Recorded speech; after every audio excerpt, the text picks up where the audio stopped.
हाँ, यही तो है वो बेर जो माँ को प्रिय है। अच्छा सून जी, समझ गया। और बाहर पड़ा तो ये डाल टूट जाएगी, फिर तो हमें ये बेर मिलकर ही तोड़ने होंगे।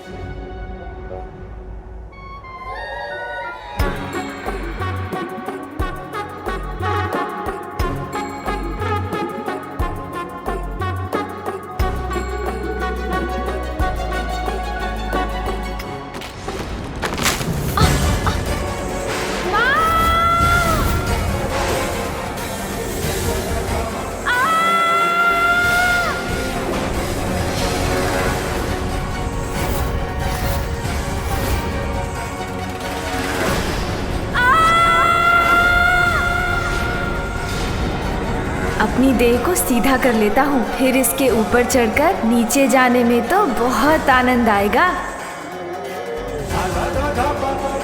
आहा, इस डाल को वाहन बनाकर तो बहुत आनंद आ रहा है मुझे।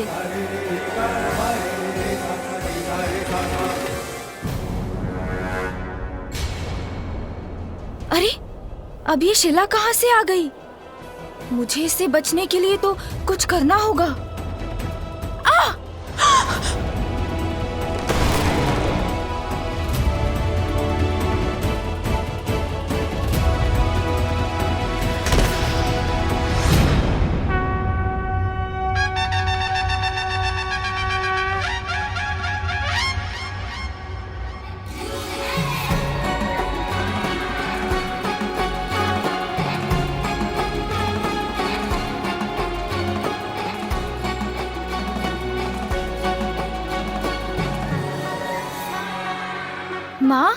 माँ देखिए मुझे, मैं लौट आया और तनिक भी आहत नहीं हुआ मैं।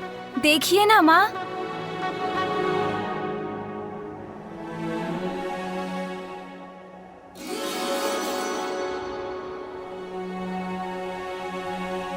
ये क्या करने का प्रयास कर रहे थे तुम?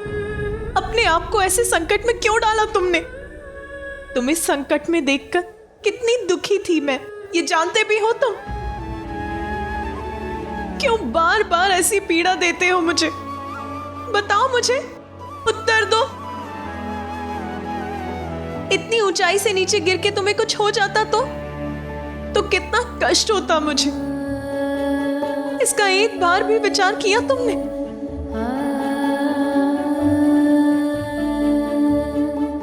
माँ तो सदैव माँ ही रहती है।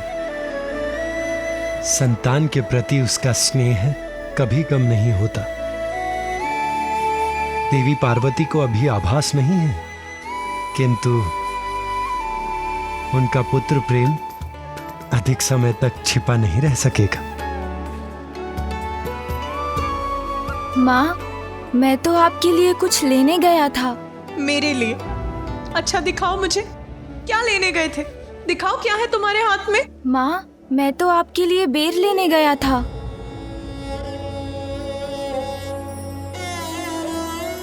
आपको बेर प्रिय है ना माँ? जीवन समर्पित है तुझको माता, सांस सांस अर्पित है तुझको माता, सांस सांस अर्पित है तुझको माता।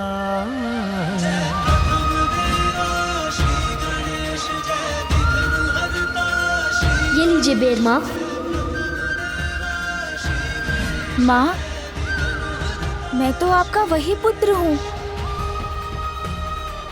मैं आपके लिए कभी भी बेर तोड़कर ला सकता हूँ, आपकी सेवा कर सकता हूँ माँ।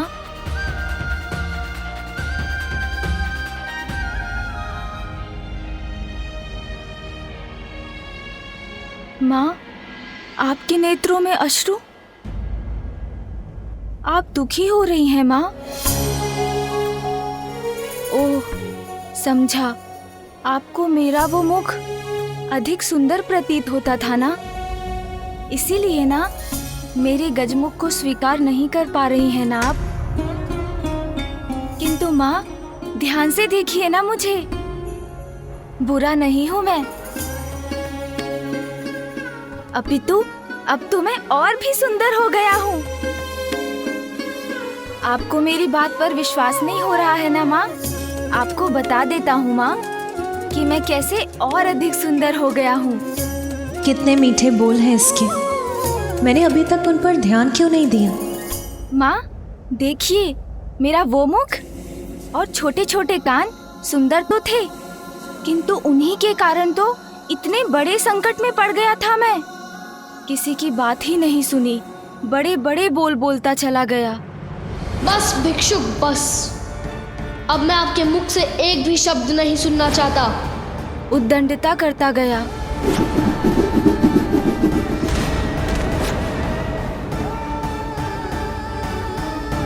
और पिताश्री को वो मेरा अहंकार से भरा शीश नष्ट करना पड़ा।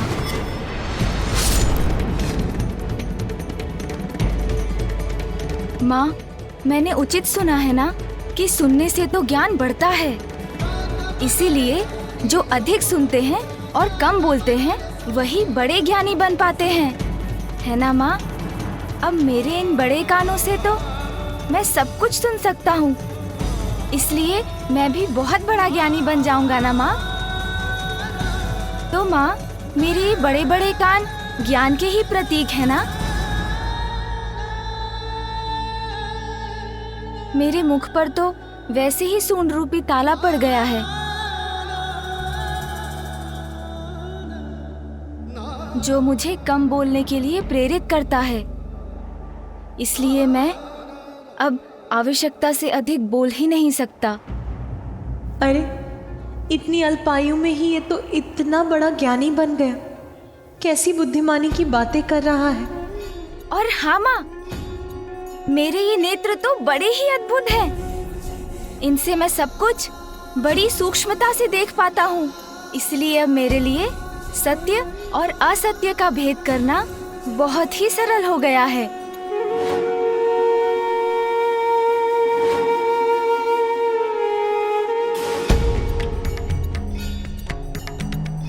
जिन नेत्रों से मैं अपने पिता को नहीं पहचान सका, एक बार किसी जलाशय में स्वयं को झांक कर देखिए, भिक्षुक या भैरूपिया ही प्रतीत होते हैं। उन नेत्रों का मुझे क्या लाभ माँ? किंतु अब इन नेत्रों से जो दृष्टि मुझे प्राप्त हुई है, उसके कारण भविष्य में मुझसे कभी भूल नहीं होगी। इसलिए मेरे लिए तो ये नेत्र अत्यंत सुंदर हैं, है ना माँ?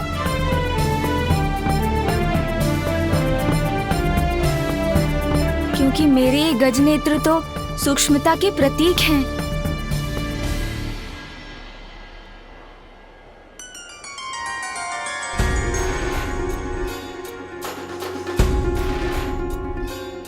हाँ हाँ सूंड जी, इतनी अधीरता मत दिखाइए।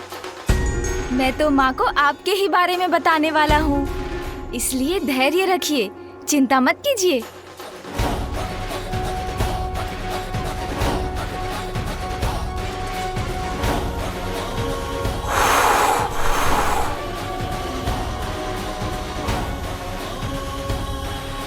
देखा ना माँ आपने, कैसे मेरी सूंड ने इन बेर पर से धूल हटा दी।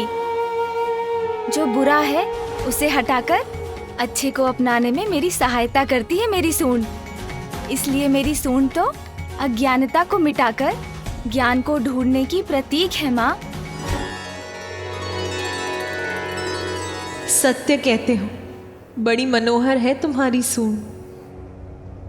और मेरा ये विशाल गज मस्तक माँ, ये तो बुद्धिमता और ऐश्वर्य दोनों का ही प्रतीक है। क्योंकि गज के मस्तक पर तो स्वयं देवी लक्ष्मी का वास होता है। क्योंकि जो बुद्धिमान है वो तो अपनी बुद्धि से ही सब कुछ प्राप्त कर लेता है ना माँ?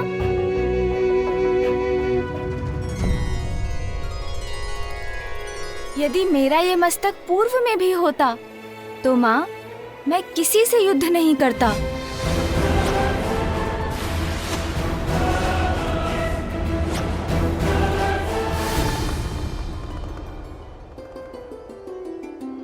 क्योंकि तब तो मैं अपनी बुद्धि का प्रयोग करता ना माँ। अब देखिएगा, इस मस्तक के कारण कभी आपके पुत्र का कोई अहित नहीं होगा।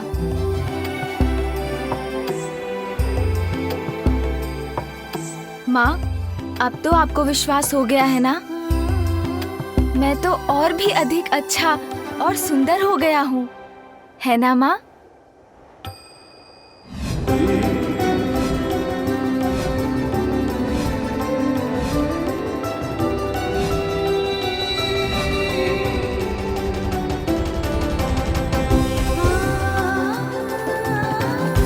इसका यही रूप तो सर्वप्रथम मेरी इस कृति के रूप में उजागर हुआ था। मैं ऐसे फिर भी नकार रही थी। इतनी निष्ठुर कैसे हो गई मैं? वो प्रकाश जो आपके चित्र से निकला, वो आपकी इच्छाओं का ही साकार रूप था। आपकी कामना ने आकार लेकर आपको अपना आभास कराया है। आपकी ये बिगड़ी हुई कृति भी निकट भविष्य में आपकी इच्छा पूर्ति का ही शुभ संकेत है।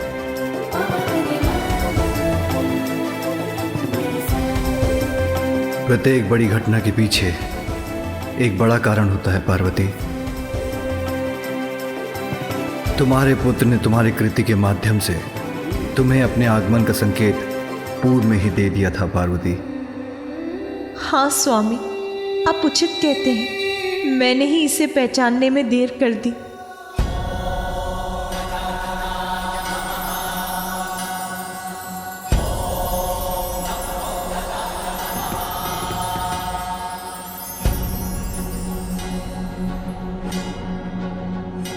अब किसी भ्रम में नहीं रहूंगी। अपने पुत्र पर अपना सारा स्नेह न्यौछावर करूंगी मैं। किन विचारों में डूब गई हूँ माँ? मुझे बताइए ना। मैं अच्छा हूँ ना माँ?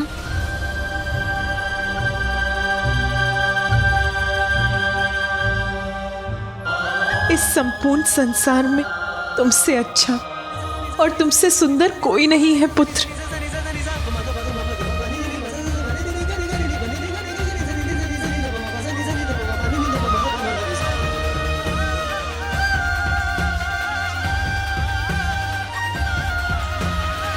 पुत्र प्रेम में इतना बह गई माता कि इस गजमुख को भी स्वीकार कर लिया।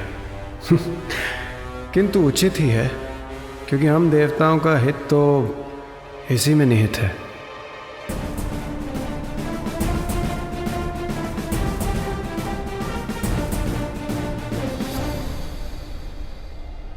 पुत्र, अब मैं तुम्हें कभी अपनी आंचल की छांव से दूर नहीं जाने दूंगी।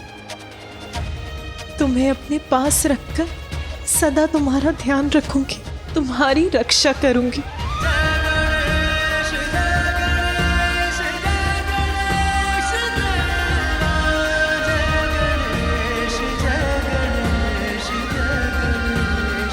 पुत्र, आज तुम्हारे ही कारण तुम्हारी माता पुनः प्रसन्न हुई हैं। तुम्हारे ही कारण उनके क्रोध से हमारी और संपूर्ण सृष्टि की रक्षा हुई है। तुम्हारे जन्म से सृष्टि में अनेकों जीवन रक्षित हुए हैं। तुम्हारे जन्म से संसार का अमंगल दूर हुआ है। सभी जीवों के लिए मंगलमयी है तुम्हारा जन्म पुत्र। इसीलिए मैं ब्रह्मा तुम्हें वरदान देता हूं कि आज से तुम मंगल मूर्ति के नाम से जाने जाओगे।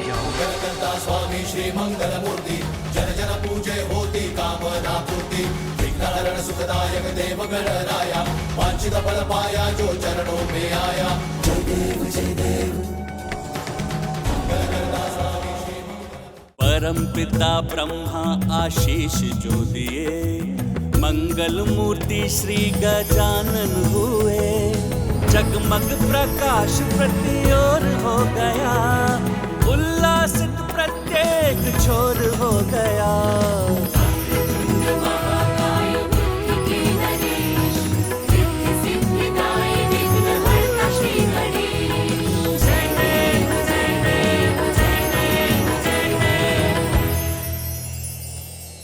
मेरे पुत्र को ये मंगलमय आशीष देने के लिए आपको अनेक धन्यवाद ब्रह्मदेव।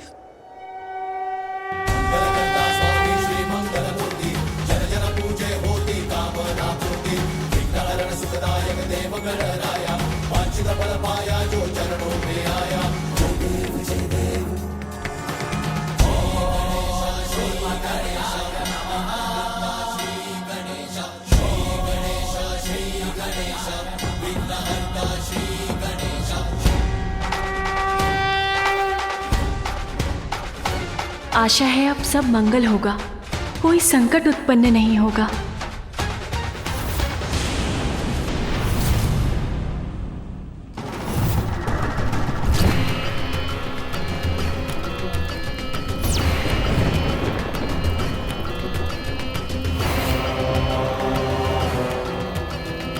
असुर सम्राट गजमुखासुर की, असुर सम्राट गजमुखासुर की, असुर सम्राट गजमुखासुर की, असुर सम्राट गजमुखासुर की, असुर सम्राट गजमुखासुर की, असुर सम्राट गजमुखासुर की, असुर सम्राट गजमुखासुर की, असुर सम्राट गजमुखासुर की, असुर सम्राट गजमुखासुर की, असुर सम्राट गजमुखासुर की, असुर सम्राट गजमुखासुर की।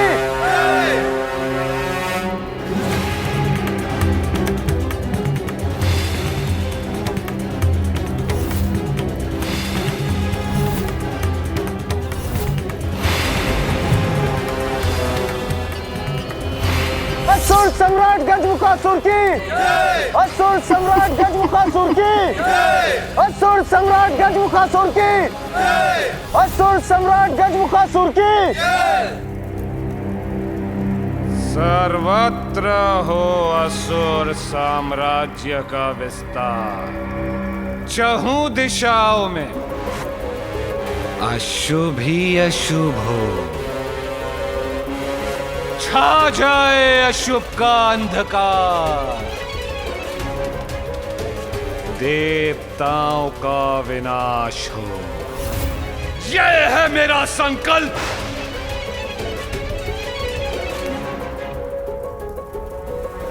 गजासुर के बाद अब मैं हूं पाताल लोक का सम्राट। देवताओं को नष्ट करेंगे हम, सभी लोगों पर छा जाएंगे, असुर विजयी होंगे। असुर महानायक गजमुखासुर की, असुर महानायक गजमुखासुर की।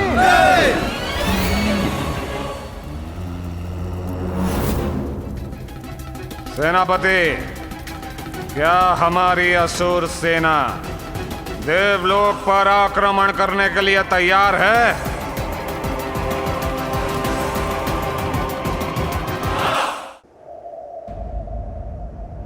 देवी पार्वती, संतान के जन्म के पश्चात कुछ अन्य रीतियां भी निभानी अनिवार्य हैं, जैसे छठी, नामकरण और अन्नप्राशन।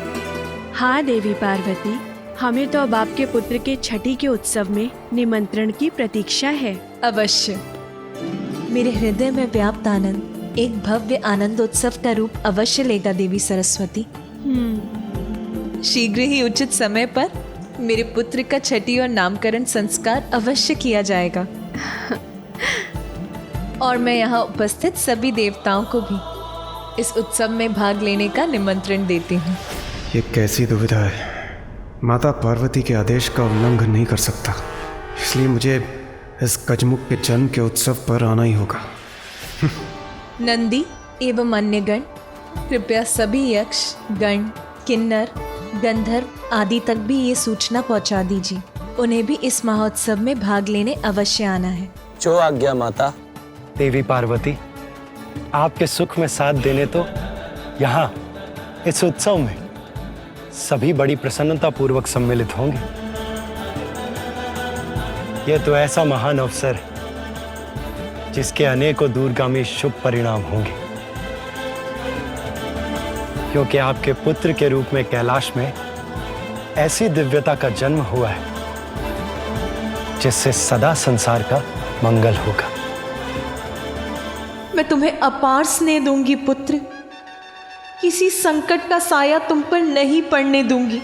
असुर सम्राट गजमुखासुर, देखिए मुझे, और देखे हमारी सेना का उत्साह। असुर सम्राट गजमुखासुर, आपके नेतृत्व में हमारी असुर सेना कहीं भी आक्रमण करने के लिए तैयार है, क्योंकि इससे अधिक तैयारी की भला हमें क्या आवश्यकता।